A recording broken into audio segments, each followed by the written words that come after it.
Sejam muito bem-vindos, eu sou a Fernanda Marcum e esse é mais um episódio do podcast Pilates Fora da Caixa. E aqui vocês já sabem que nesse espaço a gente pretende de uma vez por todas desvendar o Pilates, mostrar que ele pode ser muito mais do que vocês imaginam. E eu, Adriana Camaroto, tô aqui com a Fê para mais um episódio incrível com uma convidada que vai agregar demais a esse episódio. Então não perca nenhum pedacinho dele, tá? Coloca aí para rolar e não sai daí.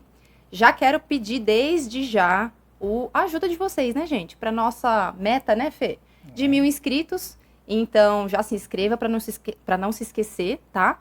Curte o nosso episódio, vai lá, comenta, compartilha e leva para mais pessoas aí que possam se interessar pelas nossas temáticas aqui. Bom, entrando aqui já no nosso assunto Pilates, no universo Pilates, a gente sabe que cérebro e movimento estão intimamente ligados. Principalmente quando a gente fala que Pilates não é apenas exercícios, não é? Então, hoje a gente convidou aqui uma pessoa que é especialista em comportamento motor. A gente pretende que aqui o papo seja assim, um pouco mais técnico, mas que ela possa trazer assim, informações úteis, que a gente possa compreender como esse aprendizado influencia num bem-estar de modo geral. Então, olha só quem a gente trouxe aqui. Ela é formada em Educação Física, ela é professora de Ginástica Natural nível 4, ela tem mestrado e doutorado em Ciências pela USP, na área de Comportamento Motor, e é sócio-proprietária da Casa Mover-se em Atibaia. Seja muito bem-vinda, professora doutora Maria Tereza Marques. Ai, que chique. Obrigada pela linda apresentação. Bom, muito obrigada. Primeiro, quero agradecer o seu tempo, né, de estar aqui, que a gente tem algo que é muito valioso hoje, que é o nosso tempo, e disponibilizá-lo assim para compartilhar experiência, conhecimento, é muito digno. Então, já de cara, eu quero te agradecer por isso. Não, eu que agradeço o convite, assim. Eu acho que o mínimo que eu posso fazer é estar aqui contribuindo com aquilo que eu estudei, né? Eu tive bolsa do CNPq, bolsa do governo para o mestrado e doutorado, então se eu puder contribuir com a população e com as pessoas, com conhecimento, com o que eu sei, eu só tenho que agradecer pela abertura para poder fazê-lo aqui. Incrível, Maria, esse pensamento. Que todos possam pensar dessa maneira e compartilhar, porque afinal as mídias digitais estão aí para isso, né? Para que a gente aprenda mais, se desenvolva, se aperfeiçoe. E aí, antes da gente começar esse bate-papo, Maria Tereza. Te chamo de Maria Tereza TT, como é que é? Pode chamar de TT mesmo. Então, gente, vamos conversar aqui com a TT, tá? Para começar, a Fê tem uma pergunta incrível, né? Não, é que assim, eu li aqui que você tem uma especialização em comportamento motor. Mas eu já li muito por aí, também na faculdade eu estudei isso, né? Eu estudava desenvolvimento motor, desenvolvimento neuropsicomotor. É a mesma coisa, se não, o que é? O que é o comportamento motor? Para que a gente possa entender melhor. Para a galera de casa entender, assim, as diferenças. Comportamento motor, ele é uma grande área. Então, imagina um guarda-chuva e embaixo dele vão ter 3 áreas, né? Então, a gente tem a aprendizagem motora, o desenvolvimento motor e o controle motor. Então, as pessoas podem estudar na área de aprendizagem como que a gente aprende, número de tentativas, o processo inicial, intermediário, avançado, como uma pessoa se torna habilidosa, área de aprendizagem motora. A área de desenvolvimento motor é como a gente desenvolve essas habilidades motoras ao longo da vida. O bebê, a criança, né, o adulto jovem, o idoso. E a área de controle é como que esses movimentos, como a gente controla esses movimentos. Por termos de estudo, a gente separa em 3, mas a ideia é como a gente aprende, controla e desenvolve o movimento ao longo da vida. Isso é o comportamento motor. Daí você pode estudar questões, a neurociência vem com tudo nessa área e tem auxiliado demais em diversas pesquisas, tanto de aprendizagem como de controle e de desenvolvimento também, para tentar entender melhor como que funciona o cérebro quando a gente aprende algo novo ou quando a gente sofre alguma coisa. E aí, quando você está envolvida nesse estudo, né, você pode, então, direcionar melhor aquele caminho que você quer pesquisar mais dentro desse guarda-chuva? Sim, sim. Daí tem gente que vai estudar só populações específicas, tem gente que vai trabalhar com exercício e ressonância e ver a aprendizagem a partir disso, o que acontece, quais áreas são ativadas. Que tá dentro do que eu ia perguntar logo em seguida, né? Uhum. Que é assim, se existem fatores, né, que interferem nessa linha de raciocínio relacionado ao desenvolvimento motor, à aprendizagem, a parte, por exemplo, genética, ambiental, né? Então, se existem fatores que vai modificar isso e públicos específicos para estudar, né? Fala um pouquinho pra gente. Sim, existe, né? Eu estudei, na verdade, aprendizagem e o meu estudo em si foi como que a gente utiliza a informação de erro e de feedback para aprender em adultos jovens, né? Então, é essa área que eu aprofundei mais. E adultos jovens compreende mais ou menos de que idade a que idade, TT? Eu estudei de 18 a 40. Tá. 18 a 35, mais ou menos, né? Mas, se a gente for pensar, o ambiente sempre vai influenciar como que eu vou aprender e como eu vou me desenvolver, né? E ao longo da vida, você vai ter influência. E a gente né? pode dizer que ambiente seria o estímulo. Por exemplo, o quanto imagina eu tenho um filho pequeno e o quanto eu estimulo aquela criança a produzir, a vivenciar se, por diferentes... exemplo, você agora que hoje em dia, né, as pessoas falam bastante tummy time, essas coisas com os bebês. Tem até a academia de ginástica para bebês, né? Qual o termo que você usou? O tummy time é um tipo de exercício com o bebê, né, que você deixa ele de barriga para baixo para fortalecer pescoço e coluna tal, e tudo mais. Se a gente for pensar em termos do ambiente, como que o ambiente vai influenciar, e daí a gente está falando do desenvolvimento agora, né? Se você tem um ambiente onde você pode deixar o seu filho, né, coloca uns EVAs no chão e ele livre para explorar, né, de acordo com cada mês dele, com cada momento, vai ter um tipo de desenvolvimento, né? Se você é esperado, né, um tipo de desenvolvimento que a gente também não consegue controlar, porque daí eu vou na pergunta da Adriana, você perguntou se o fator indivíduo vai afetar. Sim, né? Por mais que eu dê X estímulos, o ambiente forneça esses estímulos, se não houver uma prontidão do organismo, e daí eu chamo organismo do indivíduo, da pessoa, alguns comportamentos podem não aparecer. E daí eu vou investigar por que esses comportamentos não estão aparecendo. E daí pode ser N fatores. 2 irmãos, por exemplo. Isso. 2 irmãos, sei lá, de repente gêmeos, que estão ali no mesmo ambiente, no mesmo momento, na mesma situação. Pode ser que um se desenvolva mais e outro menos. Sim, aí é por conta daí disso. é por questão do organismo, né, do indivíduo. Tem uma história meio clássica dentro da área que é das meninas lobos, né, que são meninas que foram 2 irmãs que foram encontradas por padres jesuítas e eu não vou lembrar ao certo a idade delas, mas acho que uma tinha 4, a outra era um pouco mais velha. E foram encontradas juntos com uma alcateia de lobo. E daí o padre jesuíta leva eles pra aldeia tal e tudo mais. E elas foram encontradas e elas faziam barulhos, né? Rugiam, né? E andavam em bipedia. Há relatos escritos disso, né? E um tempo depois, acho que eu não lembro há quantos anos de cabeça, né? Uma acabou vivendo mais, né? E conseguindo fazer alguns sons, algumas palavras, né? A outra não, faleceu logo em seguida. Então, isso mostra como o ambiente influencia. Aquele organismo, ele estava pronto para falar. Então, em termos de indivíduo, né? A gente pode esperar que aquele organismo estava pronto. Só que o ambiente, né? Não estimulou, não proporcionou aquela aprendizagem. E, no caso, o ambiente restringiu tanto que quando elas foram conviver, né, com pessoas,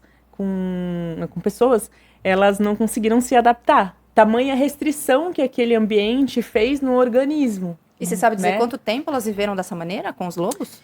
Não, isso... Não sabe? Porque não se sabe quando que elas foram, né? Eu não lembro, sim. eu acho que era com 3 ou com 4. Precisava conferir essa informação, depois eu passo aqui também. Eu já vi isso muito no meio animal também, assim. Eu já tive em casa cachorros e gatos convivendo juntos. E cachorros pegando mania dos gatos e vice-versa, assim, sabe? Então, realmente, a gente tem que prestar muita atenção no meio que a gente vive diante daquilo que a gente quer pra gente, né? A gente aprende por meio de olhar o outro também, de ver o outro, né? Então, uma criança, ela vai aprender a andar olhando um adulto, né? Olhando outras crianças, olhando alguém andar, né? Então, a gente sempre está captando informação do ambiente. Desde o bebê até todas as fases da vida, a gente está captando informação e está utilizando essa informação para aprender algo novo ou para se desenvolver. E por isso que o ambiente é algo muito importante. Um ambiente rico, um ambiente que te proporcione uma diversidade de movimento. Tem um conceito que eu gosto muito que chama de paisagem epigenética, né? Então, qual que é a ideia conceitual? Então, imagina que a nossa vida é um grande vale, né? Então, tem buracos, montanhas mais altas, mais baixas. Na verdade, a nossa vida, tem um grande vale, a nossa vida é uma bolinha que vai passar por esse vale, né? Dependendo aonde essa bola para, eu vou ter um vale com maior profundidade e ela não vai conseguir sair. Se o vale for menos profundo, essa bola vai conseguir sair e dar continuidade. Então, a gente pode pensar que a restrição que aquela pessoa sofreu ao longo da vida, num momento específico, se ela caiu num vale muito profundo, eu não consigo, mesmo que eu estimule, retirar. Que se a gente fosse brincar um pouco com a ideia das Meninas Lobos, é isso. A prontidão da fala de ter sido estimulada num determinado momento. É isso que eu queria te perguntar, se existe alguma habilidade, e aí acho que vai mais nessa questão do aprendizado mesmo. Que só é possível desenvolver num determinado momento da vida. Uma vez eu vi uma tabela, não me lembro onde, que dizia que algumas habilidades motoras, elas eram mais estimuladas e muito mais desenvolvidas numa determinada janela de idade. Que, claro, que é possível desenvolver depois, mas não com tanta eficiência, se tivesse feito naquela janela. Então, é mais ou menos por aí. Eu não estudei esse conceito na prática em si, né? Mas a gente poderia pensar nisso, né? Porque se a gente fosse pensar em termos de neurogênese, né? A gente sabe que a infância é um momento muito rico para a aprendizagem. Por quê? Porque a gente tem milhões de neurônios sendo formados, novas sinapses sendo formadas. Tudo novinho, novinho. E ao longo da vida a gente vai diminuindo a neurogênese. A gente não tem o mesmo nível de neurogênese do que a gente tem. Por isso que a gente fala que é tão fácil a criança aprender a fazer as coisas, porque elas só vão e fazem, porque também está tudo auxiliando ali, né? Tá tudo ali, na né? Fisiologia, Pulsando, tá muito mais. Então, se você consegue essa janela, né? Da primeira infância, principalmente, né, da segunda infância, mas principalmente da primeira infância, proporcionar um ambiente rico, você vai facilitar muito mais o adulto, né? É que é muito difícil falar, não, se ele não aprender nessa janela, ele não aprende mais. Por isso que eu fiquei meio que parece titubeando nessa resposta, porque não tem como a gente definir as coisas tão drasticamente, né, como uma verdade absoluta. O que a gente sabe é isso, né? Existe um momento onde o organismo, o indivíduo, está muito mais propenso a aprender novas habilidades, mas não significa que a gente deixa de aprender, porque senão a gente vai cair no erro também de chegar e falar para o idoso ou para o adulto mais velho e falar, não, esquece. E não é isso, a gente está sempre aprendendo. Como a Fê colocou, né? Talvez aprenda, mas aprenda com uma certa... Ou com maior dificuldade, demanda mais tempo para aprender aquilo, ou de repente aprende, mas não com a mesma eficácia do que se isso tivesse sido desenvolvido lá atrás, né? Então, eu penso assim, numa idade, por exemplo, de 0 a 7 anos, imagino eu que seja uma idade de desenvolvimento, né? Um período de desenvolvimento muito rico. É super importante que a criança tenha liberdade e espaço, né? Para pular, para se movimentar de diversas maneiras, né? Para aprender as habilidades que sejam básicas ali. Tem algum conceito que você estudou, assim, das habilidades básicas que são extremamente importantes nessa fase que não pode deixar faltar? Por exemplo, saltar, correr, porque eu vejo que hoje a gente vive numa sociedade cada vez com menos espaço, né? Então, para ajudar a galera de casa, assim, as mães, os pais, o que seria legal, né? Levar num parque, de repente, disponibilizar mais o tempo da noite, levar em algum lugar mais seguro, para que essa criança explore, porque eu acho que a palavra, né, seria essa, explorar o corpo dela e o momento ali que tá solto, vamos dizer assim. Sim. Eu vou dividir em 2 pontos, tá? Tá bom. A sua conclusão. A primeira é em relação ao idoso, só para fechar, o idoso a gente aprende, né? Quando a gente fala idoso, a gente tá falando da gente, ser humano, né? Nós vamos aprender ao longo da vida. O que acontece vários processos, né, fisiológicos, a gente tem perda aí também de algumas áreas cerebrais, tal, e tudo mais. E isso vai, sim, necessitar ao longo da vida que eu precise de mais número de tentativas. Esforço. Mas não significa que eu não aprenda. Eu aprendo. Isso é importante. Sim. Eu aprendo em toda fase, toda época da minha vida. Enquanto estiver viva, eu tô aprendendo. Então eu vou parar você só pra falar uma coisa rápida.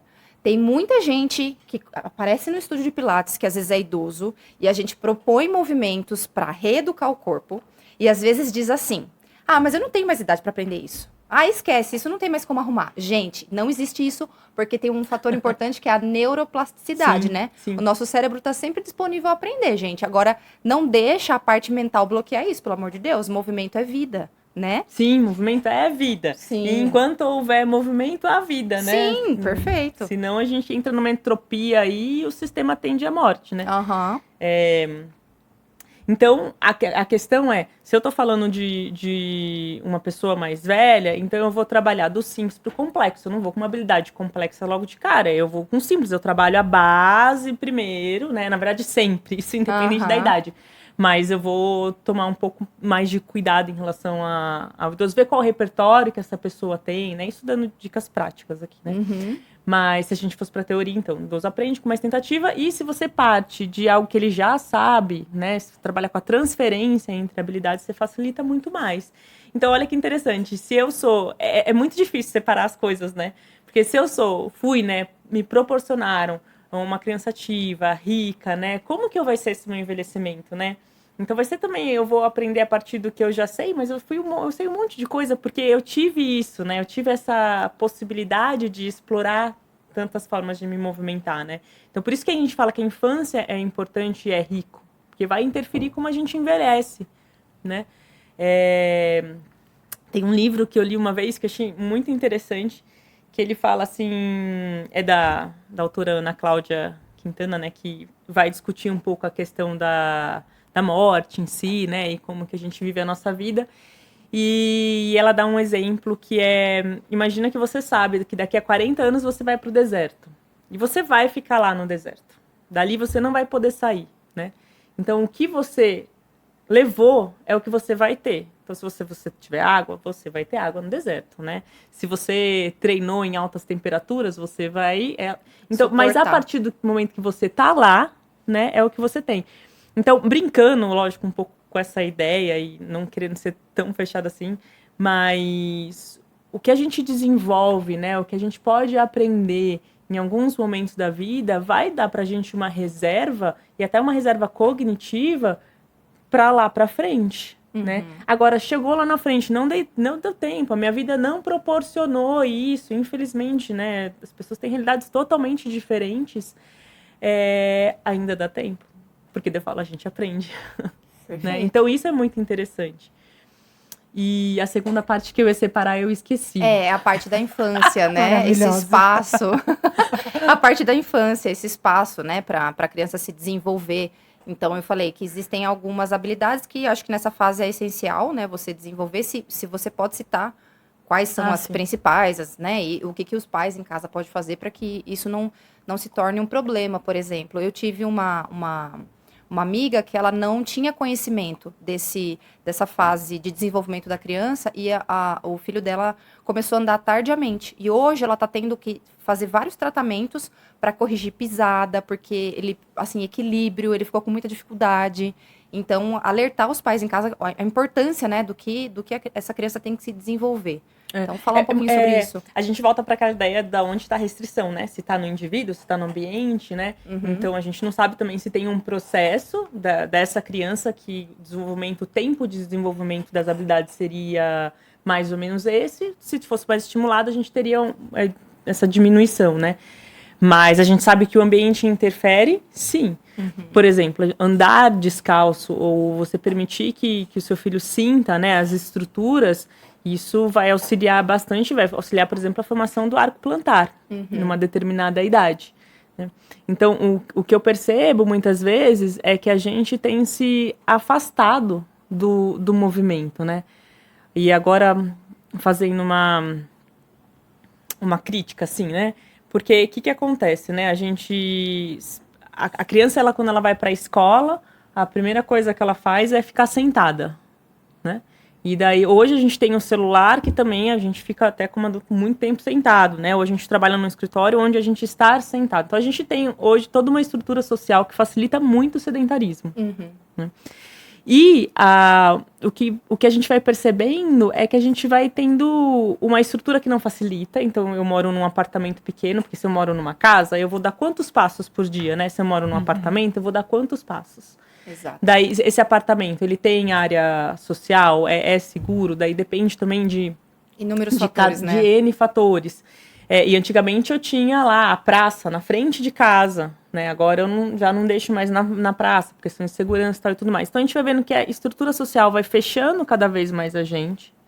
E daí acontece um processo muito louco que a gente vai começando a pagar por serviços que a gente simplesmente poderia ter, porque faz parte da nossa essência se movimentar, né? Então, por exemplo, como eu não sinto seguro de deixar o meu filho brincando na praça, isso é válido, né? Dependendo da região que você mora e do local que você mora, eu vou lá para uma academia de criança, né? Então, vou pagar por um serviço, mas, na verdade, a criança... A gente começou também a ter um pouco de medo do movimento em si também, né? A criança, ela vai correr, ela vai pular, ela vai gritar. A gente, como adulto, pode fazer tudo isso também, né? E a gente vai perdendo isso e a gente não quer que a criança seja criança e, ao mesmo tempo, eu fico com medo como meu filho vai se desenvolver e daí ele não pode, né? Hoje em dia, a internet é maravilhosa, permite esse momento aqui, mas também tem um monte de informação. E daí eu, como pai, como mãe, né? Fico morrendo de medo do que eu tô permitindo ou não pro meu filho, quem vai ser essa criança, então eu pago um local, mas ao mesmo tempo eu não sei se eu tô fazendo certo, adequado, porque o especialista X falou que eu tinha que fazer desse jeito, né? Como a gente poderia trabalhar de uma maneira mais simples, né? Lógico que eu preciso, sim, de uma estrutura social, e a gente fala de políticas públicas que facilitem e que proporcionem esse ambiente. Na frente de casa, por exemplo, acabaram de fazer uma praça. Eu moro no interior de São Paulo. Olha, vai gente de toda a cidade naquela praça, de bairros longes, com a única as crianças. Praça ali. Tem outras praças mais distantes, mas aquela que mais tem brinquedo. E sim, acho que 2, 3 quilômetros de distância as outras. Você sabe que na minha cidade, a prefeitura ela fez um parque que chama Mundo das Crianças, associado com um parque que já existia, que os adultos vão lá correr, caminhar, enfim. E associado a esse parque tem o Mundo das Crianças específico. Então tem jump para ela ficar saltando, tem morros para ela subir, escalar, puxar corda, tem escorregadores, enfim. E isso estimula também os pais que são sedentários a sair um pouco de casa, a tomar um sol, a fazer essa criança se movimentar. E eu acho essas iniciativas públicas assim de extrema importância. Sim. Até porque eu enxergo que assim, essa criança, ela vai depender muito do pai e da mãe que tem. Então, se o pai e a mãe já não é sedentário, já é um plus na vida dessa criança, eu acredito. Eu acho que o pai e a mãe que é muito sedentário não tem ideia, não tem essa percepção da importância que é desenvolver essa criança na fase inicial da vida, para que lá na frente tudo seja mais fácil. Inclusive, envelhecer, né? Sim, porque às vezes não passa pela cabeça desse pai e dessa mãe as possibilidades. Não é que ele não quer. Que ele não vivenciou, né? Ele não vivenciou, e nem vivencia. né? Por isso que a gente está aqui, né? A gente está aqui para é. ver se as pessoas comecem a entender o quão importante é o movimento, porque eu acredito que muita gente enxerga isso pelo lado estético. Ah, eu não preciso de um bíceps torneado. Ah, eu não preciso de uma coxa torneada. Ah, eu não preciso de um abdômen rasgado. Gente, mas é função. É função para a vida, né? É isso que vai dar a tal autonomia, que é tão comentado hoje em dia, né? Sim. A gente abre o celular, vê ali, um idoso com mais autonomia. Autonomia é isso. É você poder se mover para simplesmente levantar da cadeira, subir uma escada, sentar, enfim. São movimentos que, ainda bem que hoje a gente afirma aqui, a TT afirma aqui pra gente, que é possível desenvolver em qualquer momento da vida, né? Não é porque você teve a restrição num momento que poderia ser o ideal, que você não é capaz de reproduzir. A gente recebe muitos alunos no estúdio de Pilates. Não só eu, Adriana, muitos professores que a gente tem contato, que já vieram aqui, dizendo o quanto é difícil para a maioria dos adultos jovens, a aprender novos movimentos. Então, e são movimentos padrão, né? Padrão de Coisas movimentos. simples, por exemplo. Eu preciso mobilizar minha pelve. Fazer um movimento de antiversão e retroversão. Eu recebo muita gente que não tem ideia de como faz isso. E eu penso, gente, É o seu corpo. Você precisa entender qual é a habilidade que ele tem, o que ele pode fazer. Não se desconecte tanto assim do seu corpo. Porque às vezes pegar uma lata de ervilha no armário vai te machucar por uma coisa tão simples de você entender como funciona o movimento do teu braço, No né? Pilates a gente estimula muito o trabalho com base num primeiro princípio, que é o da concentração.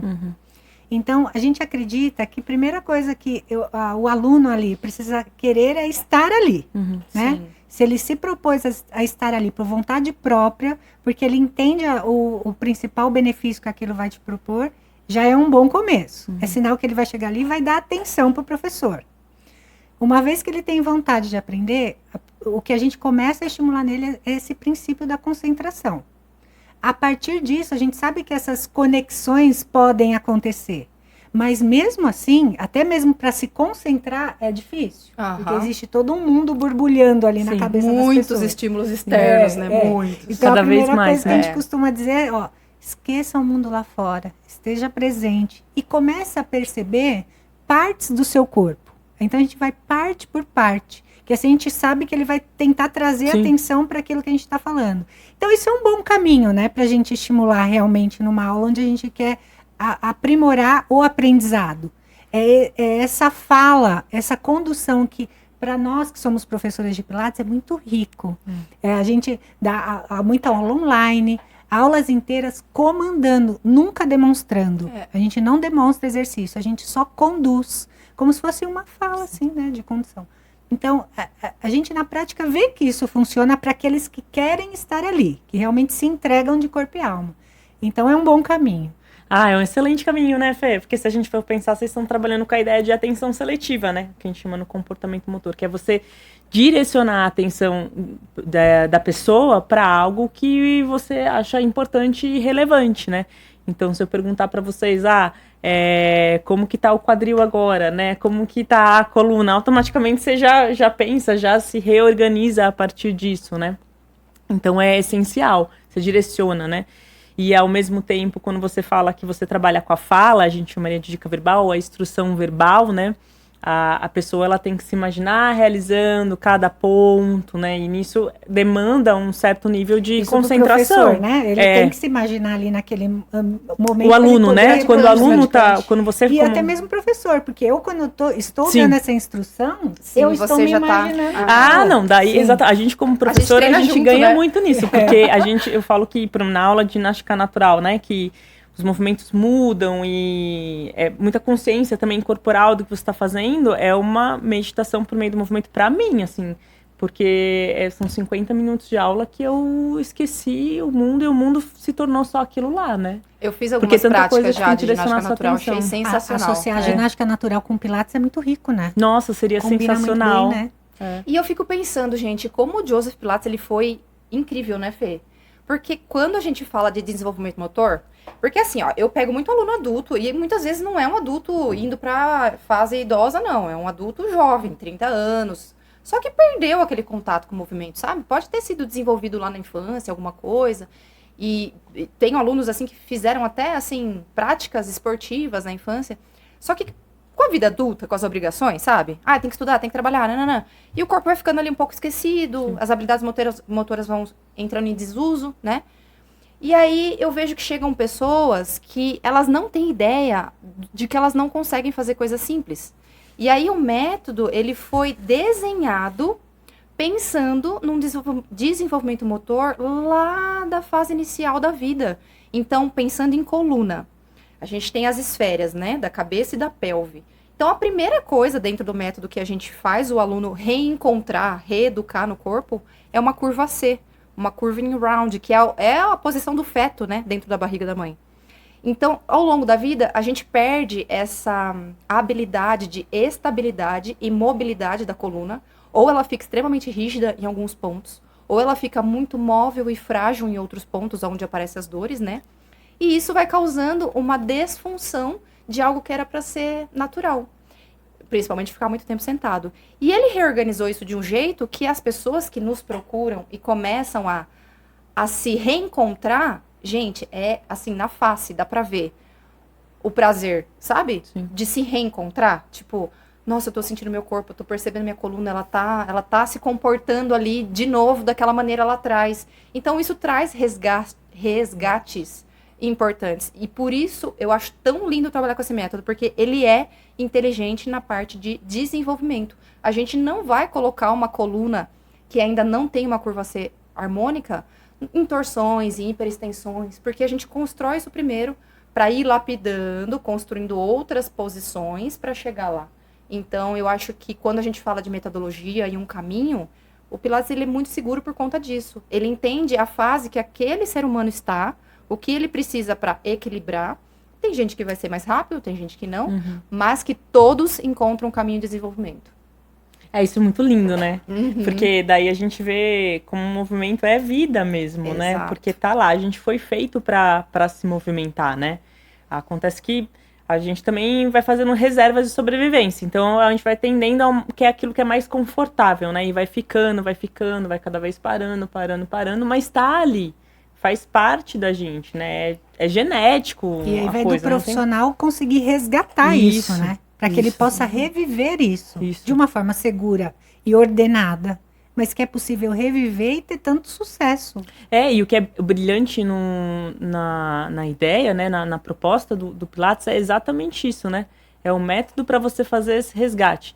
Então, é esse fortalecimento, onde você vai do simples para o complexo, quais estruturas você analisa, porque é muito frustrante também se você vai escolhendo os movimentos de maneira aleatória, é muito frustrante você dar algo complexo para uma pessoa, né, que para ela vai ter um nível de dificuldade alto, porque o que é difícil para mim não é difícil para você. Exato. Né? Mas a gente pode considerar que o movimento complexo é fácil para você e é difícil para mim. Depende do nível de habilidade e da experiência de cada um. Então, o professor tem que ter esse olhar, né? Quem que é esse indivíduo? Qual que é a história dessa pessoa? Qual que é o repertório motor que ela tem? Quais são as experiências que ela tem, né? Se a gente fala de mulher, por exemplo, ela já teve uma gravidez, como que tá? Tem diástase, não tem diástase?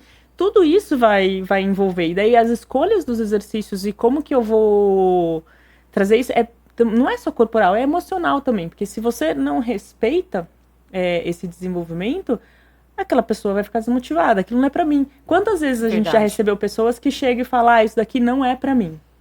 Não existe isso. O movimento é feito pra gente, lógico, tem as afinidades. Sim. Mas uma coisa de você não conseguir fazer tem muito relação também de como esse professor, as escolhas, né, da lógica de raciocínio que ele elaborou do método, para que aquele aluno alcançasse aquele movimento e se sentisse prazer naquilo, né? E eu vejo, assim, que no Pilates as pessoas, quando elas se encontram, elas ficam, né? Porque a pessoa se descobre nesse processo. São os alunos mais fiéis. Porque eu me descubro. Que coisa mais gostosa de eu perceber o que o meu corpo pode fazer, que meu corpo tá vivo, que ele pulsa, que ele vibra, né? Eu vejo isso muito na ginástica natural também, nos movimentos. E daí a pessoa, de repente, se vê fazendo tantos movimentos diferentes que ela não imaginava que ela poderia fazer, né? Como que é uma aula de ginástica natural? Como ela é estruturada? Depende muito do objetivo, né, Fê? Ela trabalha com essência com os movimentos da yoga, do jiu-jitsu. Vou explicar um pouco, né? Ginástica natural, ela é um método que foi desenvolvido pelo mestre professor Álvaro Romano.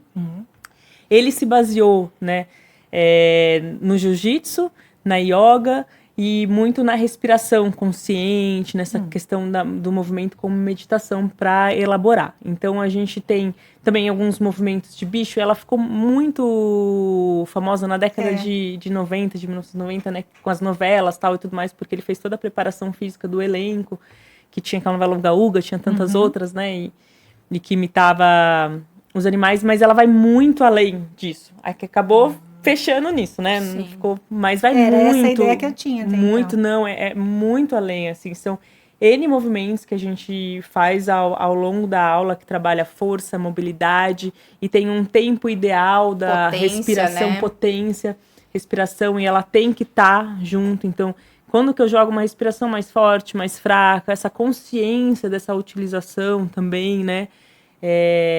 Isso é muito valorizado na ginástica natural e acaba sendo também uma meditação por meio do movimento, porque não tem como eu pensar na respiração, um movimento que para mim é novo, né? Eu tô resgatando mais. Aí alguns a gente nunca fez mesmo.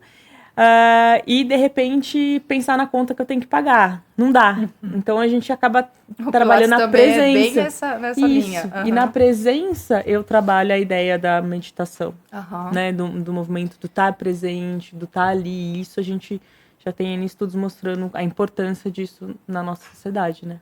E na Casa Mover-se, os alunos eles optam em fazer só ginástica natural, eles associam ginástica natural com pilates, e aí eu imagino o cenário perfeito, né? E como que é esse desenvolvimento lá? A gente tem planos, a ideia é planos integrativos, né? Então, que a gente chama. Então, a ideia seria realmente que o aluno fizesse isso, por isso os planos, né? Alguns aderem, outros acabam escolhendo uma modalidade ou outra. Específica por N questões, né? Mas o ideal, se a gente fosse pensar, seria isso, né? Você ter um trabalho de ginástica natural junto com pilates, nossa. Porque a filosofia, muitas vezes, né? Quando a gente pensa no movimento, no resgate do movimento, do que eu posso fazer em qualquer idade, em qualquer momento, ela é muito semelhante. Mas a maneira de trabalhar é diferente. Então, você teria... você complementaria, né? Um complementaria o outro. Todas as formas de se mover elas se conversam de alguma maneira, assim. Porque eu encontro um pouquinho de cada coisa, em cada modalidade diferente, mas que se completa, assim, sabe? Então, eu vejo muito... Por exemplo, você falou, né? A parte da respiração. No yoga a gente também usa, né? No Pilates também a gente usa. E eu acho... refletindo, assim, eu já escutei uma pessoa falando isso, me marcou. Ela falou, por mais que você não goste de movimento, você não tem a opção de não se mover. O seu organismo está trabalhando enquanto você está dormindo, sabe? Sim. Enquanto você está respirando, você está se movendo, seu diafragma está trabalhando. Sim. Então, se você está vivo, você está se mexendo. Agora, como você quer aproveitar disso ao longo da vida, aí a escolha é sua. Mas é claro que quanto mais você deixar de se mover, mais difícil vai ser estar aqui nesse corpo fazendo o que você quiser fazer. Né? A gente foi feito por um movimento, um piscar de olhos, né? Foi brilhante. Ele é movimento, uma troca gasosa é movimento. Inspiração. Então, quando tudo isso parar, a gente fecha os olhos, né? O sistema e aí tem a questão morre. assim, a gente adquire aquele movimento, né? Aquele conhecimento, a gente lapida, aperfeiçoa e depois a gente estabiliza isso, né? E depois, com o passar da vida, isso vai entrando em declínio. Por isso é tão importante a gente continuar na perspectiva de desenvolver, né? Independente da idade que esteja. Porque eu vejo pessoa de 80 anos de idade correndo, e melhor que eu.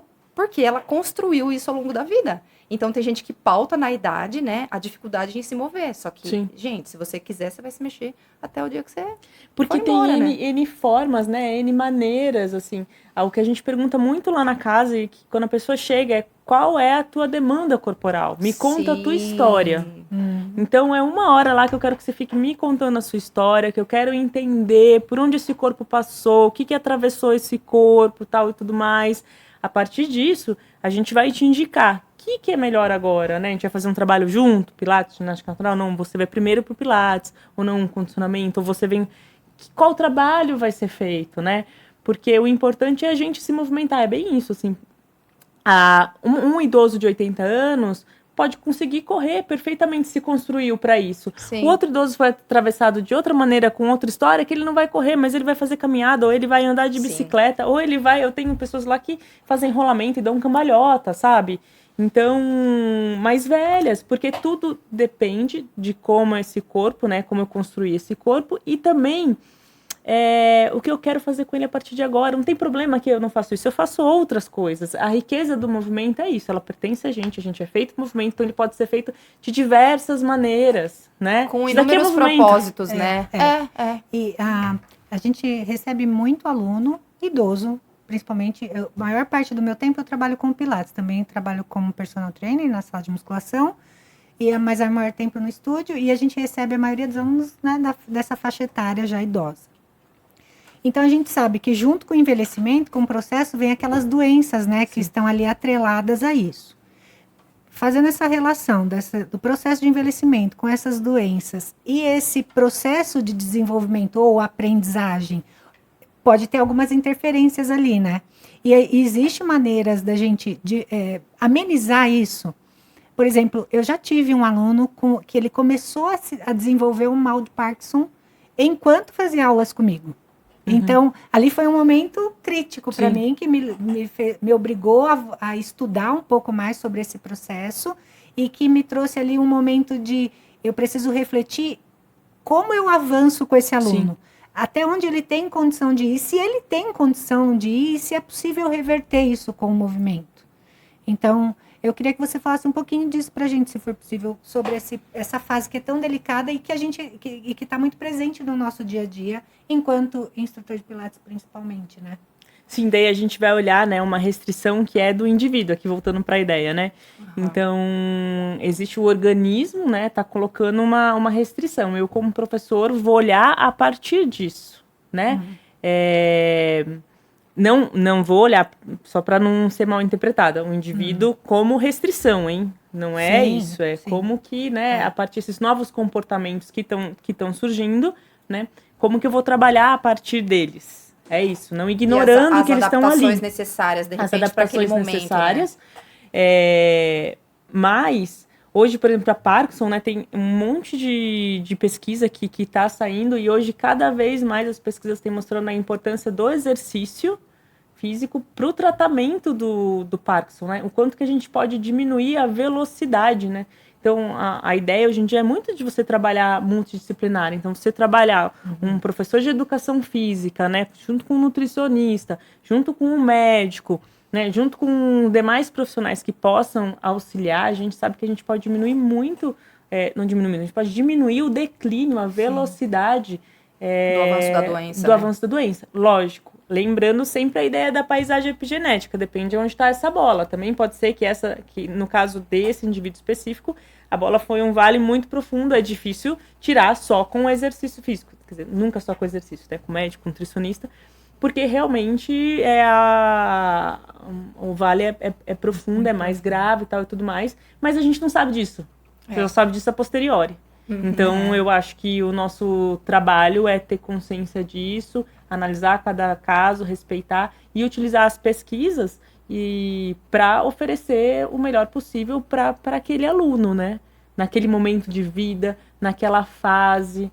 As pessoas não são iguais, tem as diferenças individuais, né? Um professor que sabe olhar as diferenças individuais, um professor que trabalha a partir disso com respeito, né? Que aquele corpo ali tem uma história, né? Tem uma história. Não é só o movimento em si, né? Porque a ideia é Pilates fora da caixa, né? A gente não é uma caixinha que você coloca todo mundo numa caixinha só e trabalha de maneira diferente, né? Você tem que sair da caixa para trabalhar com as pessoas. Perfeito. Olha, eu tô aqui super feliz, porque eu vejo o mesmo brilho no olhar, nos seus olhos, que eu via quando eu terminava a aula do Roberto Gimenez, por exemplo, que era... para quem não sabe, a gente fizemos a graduação juntas, né? Sim. Então era ali um quarteto, né? Que sempre estava estudando juntas ali. E essa aula em especial, que é uma das aulas que eu mais gostava de participar, que era a aula do professor Roberto Gimenez, sempre que ele terminava a aula, né? Ele deixava ali uma questão para a gente ficar refletindo sobre ela. Lembra disso? E esse mesmo brilho daquela época eu vejo ainda hoje nos seus olhos, e isso só demonstra o quanto você acertou na escolha do seu trabalho, da sua profissão. É muito bonito de ver. Nossa, obrigada. Fico feliz, assim, porque eu realmente sou apaixonada pela educação física, por tudo que a gente pode proporcionar, pelo comportamento motor, né, por pesquisa, pela área acadêmica. Eu acho que um professor que consegue, sabe, juntar a área acadêmica com a área prática, ele é um profissional diferenciado, né? Então eu estimulo todo mundo a estudar, a se aprimorar, a fazer cursos, isso que você comentou, né, Fernanda? Tô com um aluno com isso, vou lá para as pesquisas, o que tem sido falado, como que eu vou trabalhar, né? Isso é importantíssimo, a gente não pode perder isso como profissional, né? É isso também que daí a gente vai ter uma discussão até diária da educação física, né? É isso que dessa maneira que a gente vai mostrar a nossa importância como área, né? Como atuação. Vai lá pro profissional de educação física, que ele é atualizado, ele vai saber o que fazer. É ele que eu vou recomendar, não é? Então eu sou apaixonada pela nossa profissão e por isso e por tudo que a gente pode oferecer, assim. E é uma honra estar comigo, com vocês aqui. Com a Fê, exatamente. Tanto eu lembro que ela discutia. A Fernanda sempre foi, vou contar aqui, apaixonada pelo treinamento de força, né, Fê? De como a gente pode beneficiar as pessoas. Eu lembro que no TCC, a sarcopenia, né? E aí a gente começava a falar nessas coisas. Hoje já é um conceito muito mais né? Lembra sabido. naquela época? Dificuldade de achar estudo. Exatamente. Isso foi em 2006, né? 2005, E olha, o professor Paulo Marchetti, maravilhoso, que me orientou, né? E ele falava, olha, procura aqui, procura ali, que você encontra alguma coisa. Mas... Bom, ainda bem que hoje isso está sendo comentado. E já era você já querendo como ajudar as pessoas, né? No processo de envelhecimento, a ter menos perda. O Roberto Gimenez depois foi meu chefe na Unicid, eu dei aula lá há uns anos também. Foi muito, muito bom trabalhar com ele, uma equipe maravilhosa também, alguém apaixonado e muito competente no que faz, assim. Mas eu acho que a gente como área tem muito, muito para proporcionar, assim. E eu acho que o que a gente não precisa ter medo é do movimento, de maneira geral. Se eu pudesse falar para as pessoas, não tenham medo de se movimentar, faz parte do movimento da gente. O que a gente não pode também é ficar criando referências. O que dá medo na gente é porque eu coloco uma referência lá no alto. Eu quero ser a Rebeca. Né? Não, exatamente. Você pode se mover de N maneiras. Exato. Escolha uma atividade prazerosa, coloque na sua vida, permita que o seu filho tenha, dentro do que é possível, da sua realidade, um ambiente rico para se movimentar, né? Se você pode levar na praça, leva. Se você pode, mesmo na sua casa, fazer pequenas adaptações, né? Se você tem um bebê, a primeira coisa que eu falar, coloca a EVA na sua sala e deixa, coloca no chão. Criança precisa de chão, criança precisa de movimento. E vai permitindo isso ao longo da vida. Porque, só para encerrar, porque não sei o que eu... A gente vai que vai, né? Uns anos atrás, o Canadá estava fazendo uma pesquisa, um estudo, que era da biomecânica, quantos saltos, ou a maneira que aquela criança deveria saltar, quantos saltos deveria ter naquela vida, não de quantidade, mas os estímulos para saltar tal e tudo mais, em que momento da infância, para evitar osteoporose lá na fase idosa, né? Ou quando se for pensar alguns processos de deteriorização. Então, olha que interessante, a infância, o que eu faço na minha infância, o saltar, o correr, vai interferir em osteoporose. Se a gente for pensar em mulheres em menopausa, olha isso. Então, se você como pai ou como mãe consegue proporcionar esse ambiente para o seu filho, e não necessita, né, ok, se você tem condição de levar em algum lugar, ótimo, mas se você não tem, isso não é restrição, né, de você poder proporcionar que ele se movimente, você vai estar oferecendo um benefício para ele que você nem tem noção, é lá da frente, e você foi responsável por esse processo, e você para com você mesmo, né, cada um tem uma história corporal, se eu não pude ter, o que eu faço hoje? Sim, com tanta informação, né, por onde eu posso ir para auxiliar, né? Hoje a gente tem uma riqueza de possibilidades de movimentação. Então, se eu pudesse falar uma coisa, é movimentos. E permita o movimento. Maravilhoso. E eu quero deixar um último conselho, assim, gente, porque você falando, TT, me veio muito, assim, em mente que, ao longo da vida, as pessoas vão perdendo muito contato com o chão, né? Sim. Que é onde a gente começa tudo, né? E eu acho que quanto mais a gente colocar na cabeça que a gente precisa ter contato com o chão, mais eficácia esse corpo vai ter ao longo da vida para fazer coisas simples, amarrar um tênis, sentar e levantar, pegar uma criança do chão... Enfim, cuidar do quadril, do tornozelo, joelho, né? Então, gente, tenha contato com o chão. É isso que eu queria tudo falar. Começa pelos pés, né? Tudo começa pelos pés, exato. Muito bem, então a gente, né? Enfim. Precisamos encerrar. A gente gostaria de agradecer o tempo de vocês, então, para ouvir isso e que isso seja muito benéfico, que isso possa agregar e acrescentar muito aí na escolha, nas suas escolhas aí, no que vai te levar a ter uma vida, né? Uma vida de idoso, uma vida com uma idade mais avançada e com qualidade. Então, aqui a gente pôde oferecer N dicas, né, Dri? Exato, e que ela possa ser muito próspera. Eu e a Fê estamos aqui nesse canal, prontos a auxiliar. Se tiver dúvida, comenta. Se quiser fazer alguma pergunta para a TT também, a gente vai ser esse link de transferência. Então, gente, foi muito bom estar com vocês até aqui. Obrigada por nos acompanhar. E esperamos vocês no próximo episódio. E desde já, muito, muito obrigada por eu que agradeço por toda a partilha aí, tá, TT? Muito, muito obrigada.